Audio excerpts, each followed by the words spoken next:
Let's all reach for another Yule log because it's time for your Week 15 fantasy recap, playoff, and Christmas edition.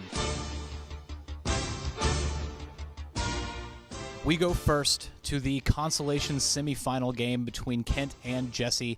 Jesse just decided he was in the Christmas spirit by gifting Kent a win by playing 3 inactive players. It's one of those things that always happens in the consolation bracket. Do I keep playing? Do I give a shit about this anymore? It was the greatest feel-good story involving a goose and Christmas time since Ebenezer Scrooge sent that peasant boy to the store to get a Christmas feast for Tiny Tim. Thanks to Jesse, Kent is not going to finish in last place. I repeat, I am not going to finish in last place, and I could not be happier about that. Quickly getting the other consolation bracket game out of the way, Laura was matched up with new Nick slash new Nick slash not KJ slash Greg, or new Greg, as we like to call him. There's not much to say about this. You know, fantasy ball's never really had a chance. It's not the manager's fault.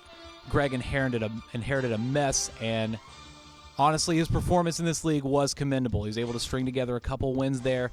But in the end, you know, once you make it to the end of the season, even in the consolation bracket, a slip-up can really hurt you, and it just wasn't his week. Laura moves on to play Kent in their second rematch of the year, grudge match game where the series is tied to determine who will be the king of the house. It will be me.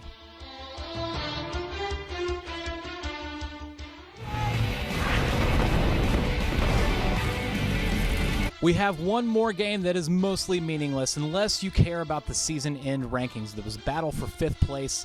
2 teams that made the playoffs, lost in the first round, and are now duking it out for that number 5 spot.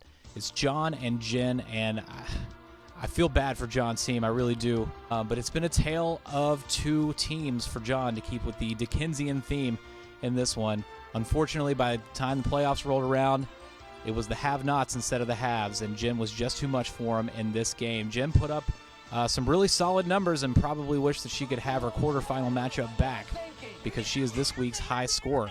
All right, now with all the consolation bullshit out of the way, let's get to the fun stuff. Let's take a look at how the playoff picture looks as it stands right now. In the semifinals, we had Cody going up against Sharif in an inter-office battle. And in the other bracket, we had 2 guys that I don't think met before this fantasy football league ever even started, Garrett and Deshaun. You know, we gave Cody a lot of shit throughout the year, how he lucked into the number 1 overall draft spot.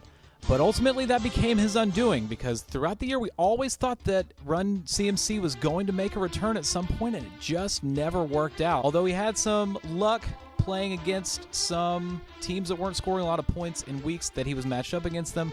This week, that was not the case at all. You figured he was definitely going to have Christian McCaffrey back by the time he got to the playoffs, and Sharif made him pay for something that he had no control over at all. This game was not over necessarily by Saturday when the Bills played, but man, did Josh Allen start Sharif off with a big old lead that Cody was just never able to come back from. Josh Allen was huge in this one. Cole Beasley put up great numbers. Even having 50 points combined between Lamar Jackson and David Montgomery was not enough for Cody. Typically, at any other point in the season, Cody putting up 130 was going to be good enough for a win. Not so this week. Sharif rolls into the finals and gets bragging rights at Coffee and Chocolate from now until the end of time or next season when they play each other again, whichever comes first. And then finally, we move on to the upset of the playoffs, maybe the upset of the year, Garrett and Deshaun. You know, Deshaun had been telling us all year long that he was going to dominate in the regular season and then get to the playoffs and shit the bed somehow. And while he called it, that's exactly what the fuck happened. Poor guy. He played great all year, deserving of the number 1 overall seed and that first round bye. But Garrett coming out of nowhere, he needed help to get into the playoffs, and as the 5 seed has now broken off 2 wins against, frankly, better teams than him. Deshaun is going to be kicking himself forever. For more on this, we go live to our field reporter, Kent, at Nissan Stadium. Thanks, Kent. Yeah, Derrick Henry was really needing a big day to overcome the production of Garrett's players, guys like Alvin Kamara, Allen Robinson, even Baker Mayfield's putting up numbers at this point, and it was just not enough.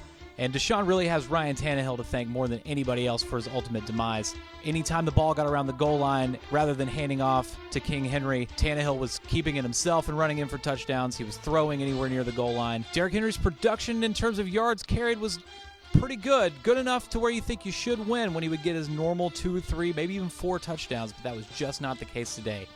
Kent? Thanks, Kent. And yeah, when you add a terrible performance from Russell Wilson and Chase Claypool and some other guys just underperforming, it was never going to be enough for Deshaun to overcome the juggernaut that is Garrett Thompson right now. Human beings will advance to the finals where he will meet Sharif in a big rematch of that Week 2 game that saw the highest total points scored in any matchup all year long. So we're expecting a lot of fireworks next week in the finals. That's it for your Week 15 recap. Merry Christmas, everybody, and suck a dick, dumb shits.